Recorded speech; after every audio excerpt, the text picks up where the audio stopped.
Nixon, mtu ambaye anaitisha maandamano haya hajulikani aliko. Kuna tetesi kwamba huenda pengine akawa yuko katika kambi moja ya jeshi, kwa sababu alionekana katika mkanda wa video alipokuwa akitoa kauli hii ya maandamano akiwa amevalia sare za kijeshi, na pia vile vile kwenye kiti chake kulikuwa na magwanda yale ya kijeshi, lakini kimsingi hajulikani hasa alipo. Itakuwaje? Ni nani ambaye atajitokeza kuongoza na kuratibu maandamano haya? Na je, unaona kwamba joto la siasa kweli limefikia kama vile hali ilivyokuwa mwaka 2017? Bila shaka mwenyekiti, hali ya Zimbabwe inaleta wasiwasi, kwa maana kuwa kinachojitokeza ni mvutano kati ya maveterani, na huyu bwana mkubwa Bombshell kama anavyojulikana huko nchini Zimbabwe yuko nchini Zimbabwe, na taarifa tulizonazo kutoka Zimbabwe ni kwamba yuko katika kambi moja ya jeshi huko Zimbabwe. Na mapema mwaka huu, kama nilivyozungumzia awali, kulikuwa na tetesi za mapinduzi ya kijeshi, hali ambayo ilimfanya Rais Emmerson Mnangagwa kukatiza mapumziko yake ya likizo na kusalia nchini Zimbabwe na kutoondoka mjini Harare. Sasa hii inaonyesha dhahiri kwamba kuna mpasuko ndani ya jeshi la Zimbabwe kuhusiana na hali ya kisiasa ya sasa. Na hii inatokana na nini haswa? Makubaliano walioafikiana mwaka 2017 baada ya kumuondoa Rais Mugabe, mmoja wapo yalikuwa kwamba rais ataondoka madarakani pindi tu atakapomaliza muhula wake wa pili na aje makamu wa rais Constantino Chiwenga. Sasa kumekuwa na wale ndani ya chama ambao wanahimiza mabadiliko ya katiba ili kumwezesha Rais Emmerson Mnangagwa kuwania muhula wa 3, na hii ndio imekuwa chanzo cha sintofahamu ya kisiasa na upinzani mkubwa ndani ya chama dhidi ya rais wa sasa Emmerson Mnangagwa, hali ambayo ilimfanya makamu wa rais Constantino Chiwenga kutoa kauli kwamba katiba ya Zimbabwe haitabadilisha wala swala la kuwa na muhula wa 3 kwa Rais Emmerson Mnangagwa halitafanyika chini ya macho yake.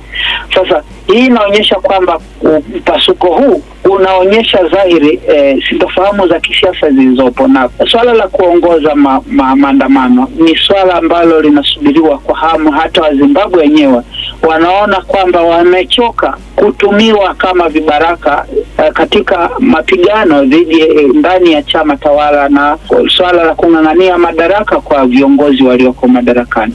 Na hii inaleta wasiwasi kwa Zimbabwe na azima ya baadaye ya taifa hilo, kwa maana ya kuwa kulitarajiwa mabadiliko makubwa wakati wa mwaka 2017 alipoondolewa Mugabe, lakini inaonekana dhahiri kuwa kwamba hakujafanyika mabadiliko yoyote kisiasa, ingawa Rais Emmerson Mnangagwa amejaribu kutaka kuviondoa vikwazo vingine na kukaribia makampuni na mataifa ya magharibi kuweza kumwondolea vikwazo na kuweza kuwekeza ndani ya Zimbabwe. Lakini hali ya kiuchumi ni duni, na swala ambalo limewafanya Zimbabwe kuangalia kwamba hawahangaikiwi na viongozi wao, na hivi basi kuona kwamba hizi ni sarakasi za kisiasa ndani ya chama na hawajali iwapo viongozi hawa ndani ya ZANU-PF wanaendelea kupigana, swala ambalo hata limefanya wapinzani kujiweka kando.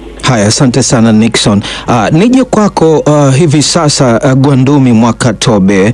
Umemsikia hapo Nixon anasema baadhi ya maveterani wa vita Zimbabwe wameitisha maandamano ya nchi nzima Machi 31. Ni vuguvugu hile kumlazimisha Mnangagwa ajiuzulu. Wanamtuhumu kwa kukoleza makali mdororo wa uchumi na kwa kupanga njama ya kutaka kuendelea kubakia madarakani wakati muhula wake wa pili utakapokamilika mwaka 2028. Hii ni mbinu ambayo baadhi ya viongozi wa mataifa ya Afrika huwa wanaitumia sana wakitaka kubaki madarakani. Unaona jambo hili linaweza likatokea Zimbabwe? Sidhani kama linaweza kutokea kwa kweli, kwa sababu kama nilivyosema awali kwamba hawa veterans pamoja na kwamba wanachukuliwa kama ni walezi tu wa chama cha ZANU-PF, lakini walezi wa siasa za ZANU-PF bado, au siasa za Zimbabwe bado, mgawanyiko wake umekuwa ni mkubwa sana mwenyekiti. veterans ambao bado wanamuunga Mnangagwa ndio ambao anakula nao keki ya taifa pamoja, ndio ambao wanatenda kubwa, ndio ambao wanapata mashamba, ndio ambao wanapata ukandarasi, ndio ambao wanapendelewa sana. Na kilio cha Blessed Luneso Geza Bombshell, Mnangagwa amegeuza Zimbabwe kama ni ya kifamilia. Ameacha utawala wa nchi kwa mke wake na watoto wake, moja na upendeleo mwingine. Lakini kwa veterans wanaofaidi chini ya Mnangagwa wako wengi, ndio wanapiga kampeni nao kwamba huyu aendelee mpaka 2030, turefushe muda wake, ikiwezekana hata kubadili muhula agombee watatu. Ingawaje haizungumzi sana hiyo, ingawaje pia hata Mnangagwa mwenyewe amekataa. Lakini mwenyekiti, tuje kama walivyosema maaskofu kwamba matatizo ya Zimbabwe ni makubwa kuliko nani atawale nani aondolewe. Ni makubwa mno. Biashara zinafungwa kama alivyosema Mutasa hapo. Kuna ukosefu mkubwa wa ajira. Kuna rushwa iliyotopea kweli. Lakini pia sera za uchumi za Zimbabwe kwa sasa zinawalenga zaidi au zinawafaidia wale ambao ni wachache, ni matajiri, na wengi wao ni maveterans, sio kuwalenga wananchi. Wananchi wametelekezwa kabisa. Kibaya zaidi sasa, mwenyekiti, kinachoonekana hizi sarakasi za ndani ya ZANU-PF zingeweza kuwa labda kwenye hali mbaya ikiwa upinzani ungekuwa mzuri. Upinzani uko vile, yani unayoyaona yanaendelea ZANU-PF ndiyo yanaendelea pia kwenye vyama vya upinzani. CCC ya Nelson Chamisa imepasuka kweli. Walikuwa na mtu ambaye ana nguvu kweli, Jobu Sikala, lakini tayari naye ameanzisha chama chake. Walikuwepo wengine akina Timba, tayari wana vyama vyao. Upinzani umepasuka, huku ZANU-PF ikipasuka pia. Kwa hiyo wananchi wanaona kwamba hata kama wataunga maandamano hiyo ya Machi 31, lakini nani aingie? Upinzani uko ovyo, ZANU-PF iko ovyo. Kwa wengine wanasita kujiunga na maandamano ya, kwa maana kwamba watatumika tu kama walivyotumika 2017, alafu wamerudi kwenye mateso yale. Mimi ninaona juhudi za Bombshell, hilo bomu ni tupu, sidhani kama litakuwa na manufaa. Haya, unamsikia hapo Tumaini Munale, unamsikia hapo Gwandumi anasema kwamba bomu ni tupu. Je, unaona kwamba wa Zimbabwe kweli wanaweza kukubali kujitokeza kuandamana wakifahamu fika wanaelekezwa katika ombwe la uongozi? Kwa sababu haifahamiki ni nani hasa kwanza atakayeongoza maandamano haya na ni nani anayefaa kuchukua uongozi wa nchi. Tumaini. Asante sana kaka Josephat Charo. Hapo nitatofautiana kidogo na kaka yangu Gwandumi kuhusu swala la upinzani kwamba hauna nguvu. Tukiangalia kwa mfano rekodi za upinzani kwenye uchaguzi wa mwaka 2018 walifanya vizuri sana, 44%, kitu ambacho kilimfanya Emmerson Mnangagwa atumie mbinu kabisa za wizi wa kura. Ukiangalia kwa mfano katiba ya Zimbabwe inasema lazima rais ashinde kwa zaidi ya 50%. Lakini kilichofanyika mwaka 2018 kwa bunge la Zimbabwe lenye wabunge 280 kuwa na wabunge zaidi ya 100 kwa chama cha upinzani, hiyo ni nguvu pia ya upinzani. Na nimezungumzia hili kwa sababu ina uhusiano pia na swali ambalo umeniuliza kaka Charo kuhusu kujitokeza kwa wananchi. Hamasa inayoonekana kwenye upinzani kwa upande wa wananchi ndio hamasa hiyo pia ambayo itakuja kujitokeza hata kwenye maandamano haya. Kwa hiyo naona kabisa kwamba wananchi watajitokeza kwenye maandamano kwa sababu wanachotaka wao ni mabadiliko. Lakini pia tusahau kwamba katika kutafuta mabadiliko yote ya taifa kama Zimbabwe ambalo limekaa katika mfumo wa kidikteta kwa miaka zaidi ya 43, ni lazima kuwepo na mitikisiko, ni lazima kuwepo na hizo sarakasi, ni lazima chama kitagawanyika kwa sababu ya rushwa, upendeleo, ufisadi, na ni lazima pia upinzani utapata nguvu, na ni lazima pia serikali kupitia mshike ule ndio iweze kuimarisha zile taasisi za kidemokrasia ambazo pia ndio zimepelekea mpaka Zimbabwe imepewa vikwazo vya kiuchumi na Marekani pamoja na washirika wake. Vikwazo ambavyo vinasema kwamba sababu kubwa ni kukosekana kwa demokrasia, lakini pia ukiukwaji wa haki za binadamu katika Zimbabwe kwenye chaguzi hizo mbili za mwaka 2018 pamoja na mwaka 2023. Naam. Kwa hiyo unaweza kuona namna ambavyo Zimbabwe inajitafuta. Katika kujitafuta manake lazima kuna maumivu pale, lazima kutatokea mapinduzi ya kijeshi kama ambavyo yametokea mwaka 2017, lakini pia yanaweza pia yakatokea ama yasitokea yasitokee, lakini pia lazima kuwepo na maandamano. Hiyo yote ni katika kuisukuma nchi mbele ili iweze kupata mabadiliko ya msingi kama ambavyo wamesema wenzangu, nisingependa kurudia. Lakini pia kikubwa zaidi kinachotakiwa pale ni kujenga taasisi imara za kidemokrasia, mahakama ambayo inajitegemea, jeshi la polisi ambalo halionei wananchi, lakini pia tume huru ya uchaguzi inayoendesha uchaguzi huru na haki. Haya yote ataisafisha Zimbabwe mbele ya macho ya kimataifa na itaondolea pia vikwazo, na ndio inaweza pia kupiga hatua za kiuchumi vizuri kuliko ambavyo namna sasa hivi inazidi kwenda, kama walivyosema wenzangu kwamba mwendo wake sasa hivi hauna tofauti yoyote na namna ambavyo Robert Mugabe hayati alivyokuwa anaenda wakati wa utawala wake. Asante sana Nixon. Hivi si vita kati ya makundi ya kisiasa nchini Zimbabwe, ni mapambano ambayo yanahusu watu wa Zimbabwe, na chama cha Movement for Democratic Change MDC kimesema Geza anagusia masuala ya msingi yanayohitaji kutafutiwa ufumbuzi, lakini hakitashiriki maandamano. Wao wanataka uchaguzi ufanyike katika wakati uliopangwa na watakaa vibarazani kutazama mchezo ukiendelea au sinema ikiendelea. Unaona kwamba pale ambapo joto la siasa limefikia, tunaweza tukashuhudia pengine yale maandamano yaliyoanzia nchini Tunisia yakaja mpaka Misri, huku yakaja mpaka Libya katika nchi za Afrika Kaskazini, au unaona bado haijafikia huko? Kusema kweli, hali nchini Zimbabwe haijafikia huko, kwa maana kuwa Zimbabwe imepitia hali ngumu ya kisiasa kutoka enzi za Mugabe alipoanzisha swala la mabadiliko ya upokonyaji ardhi mwaka 2000. Sasa unaona Wazimbabwe wengi wameenda nchi jirani kama ya Afrika Kusini, Botswana, Zambia na kwingineko, hata kuelekea Ulaya. Nadhani hakujawa na hamasa ya kisiasa ambayo inaweza ikasukuma kwa kweli wananchi wa Zimbabwe akajitokeza vilivyo upande wa upinzani pamoja na upande wa mgawanyiko ndani ya chama tawala kusukuma mabadiliko ambayo yalifanyika katika nchi za Kiarabu na kuweza kuwasukuma watawala waondoke madarakani. Kinachojitokeza sasa hivi nchini Zimbabwe kwa kweli ni swala la kusikitisha kwamba viongozi wanang'ang'ania madaraka kuliko kuzingatia maslahi mapana ya taifa hilo na kuweza kuleta mabadiliko ya kiuchumi ambayo yanahitajika ili Wazimbabwe wasiendelee kufedheheka kuwa katika hali duni ya maisha kwenye mataifa mengine ya mataifa jirani. Mimi nahisi kwamba kwa kujibu moja kwa moja swali lako kwamba yale mabadiliko ama vuguvugu la kumwondoa madarakani Rais Emmerson Mnangagwa halitoweza kufanyika kama ilivyofanyika kama mataifa ya Tunisia na Misri, kwa sababu ambazo nimezitoa, kwamba hakujawa na hamasa ya kisiasa ambayo inalenga kuwaunganisha raia chini ya lengo moja, kuhakikisha kwamba mnasimama kidete dhidi ya utawala ulioko madarakani pamoja na maveterani.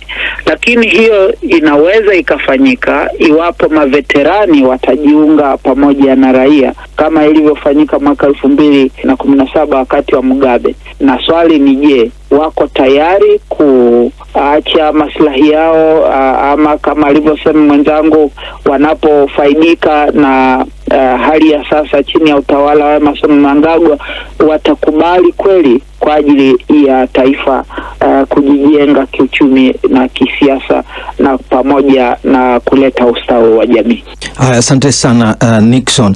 Omar Mutasa, hebu naomba tusikie pia maoni yako kuhusiana na upinzani, kwamba hauna ule msimamo wa pamoja, hauna umoja kwa wakati huu na kuangalia mbele. Mustakabali wa Zimbabwe unauona wapi kisiasa?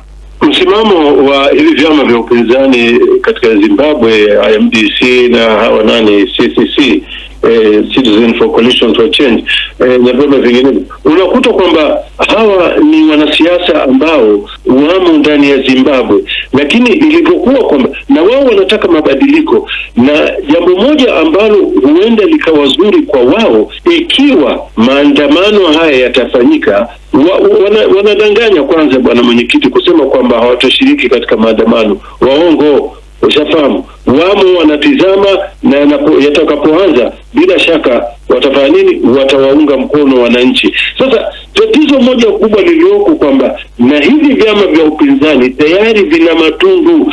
Chama tawala kimeshamaliza kuwavunja hawa watu. Usafahamu, ukiangalia chama cha MDC cha Morgan Changirai kimevunjika, iki chama cha CCC alipokuweko nani Chamisa mwisho naye akasema bana mimi ninajiondoa, katoka. Sasa kaja James nani ule Tembi ndio kachukua chama cha CCC. Lakini wakati huo wamo pia vibaraka wa chama tawala cha ZANU-PF wamo katika vyama hivyo. Hili jambo limekuwa kwa hata mwaka 2017 haya yalikuwa yakisema kwamba wamo vibaraka wanaofanya nini, wanaounga mkono ZANU-PF.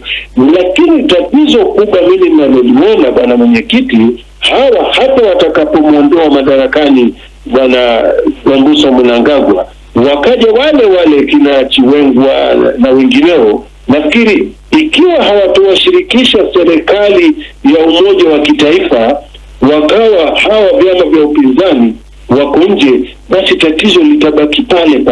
Njia peke yake ikiwa watachukua maveterani, na huenda manake Chiwengwa anaonekana ndio yuko mstari wa mbele, na ikiwa atachukua na yeye atarejea pale katika swala la kuwaleta maveterani wenzie, na wao pia itafika wakati pia matatizo yatakuwa yale kwa mabana wewe unachokula unakula kikubwa kuliko sisi wakati tumepigana sote. Kwa hivyo swala la kuwaleta hawa wapinzani kuwaweka katika serikali ya kitaifa, nafikiri hili ni jambo pekee litakaloweza kusaidia hivi vyama vya upinzani viwe na sauti na haki ya kibinadamu kuweza kupatikana ndani ya Zimbabwe. Na hili SADC imekuwa ikizungumza sana swala hili kwamba tusisahau Changirai ilibidi aletwe katika serikali wakati Robert Mugabe alipokuwepo. Ikawa mambo yalikuwa yanatembea, yalikuwa yanakwenda. Ushafahamu? Sasa hivi kilichoko ni njia peke yake, la sivyo hivi vyama vya upinzani vitabaki nje na havina nguvu, na hawa maveterani watazidi kuchanana, kukamatana makoo na kupigana ngumi na kupigana marisasi, aondoke mwingine achukue mwingine hatamu. Hii ndio hali ambayo ipo ndani ya Zimbabwe. Haya, asante sana Nixon. Rais huyu Mnangagwa ambaye aliingia madarakani kufuatia mapinduzi ya jeshi yaliyomuondoa kiongozi wa muda mrefu Robert Mugabe mnamo mwaka 2017, anakabiliwa na upinzani ndani ya chama chake tawala ZANU-PF kama tulivyotaja hapo awali, chama ambacho kimetawala Zimbabwe tangu uhuru kutoka kwa Uingereza mnamo mwaka 1980. Chama cha upinzani cha Movement for Democratic Change kinasema kwamba kinataka chama cha ZANU-PF kiondolewe, kuanzia Rais Mnangagwa mpaka vitengo vyote kabisa ndani ya chama, na baada ya hapo sasa wadai mageuzi halisi. Na hii ndio sababu kwa nini chama cha MDC kiliasisiwa, na wao hawapiganii tu vita vya kupokezana madaraka, lakini wanapigania mageuzi jumla.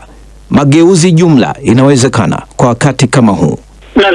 Nadhani ukiangalia hali ilivyo nchini Zimbabwe sasa hivi, mageuzi jumla kabisa imesalia ndoto kwa sababu maveterani hawa pamoja na uongozi kwa ujumla umegawanyika na kufanya Zimbabwe iwe na mtazamo tofauti ya kisiasa ndani ya vyama tofauti ambavyo ni vya upinzani, ambavyo navyo pia vinaendelea kugawanyika sambamba na chama tawala cha ZANU-PF.